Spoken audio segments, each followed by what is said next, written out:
Is there a video here somewhere? All right, here he is.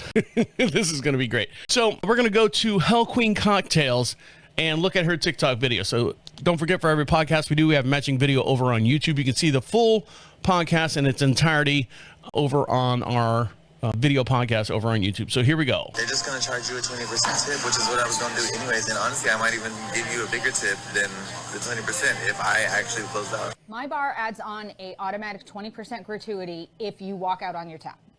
So what they're saying is, you know, people are on their app, can close it, they can stop their card from being used and then come back the next day and hit the app and start the card back up. So here we go. That is not the norm.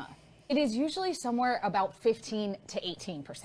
And as this gentleman said, I think he was kind of telling on himself, if you walk out on your tab and instead of closing, you're more likely going to probably tip better than if you just walk out on your tab and tip a 20% gratuity. And I totally understand why people would want to do this, especially if they know that that's the bar's policy, that they're going to tip 20%. And they were like, well, I was going to tip 20% easy.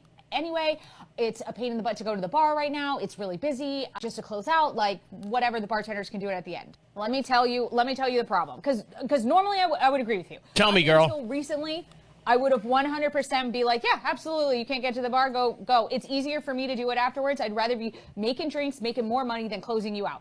Trust me.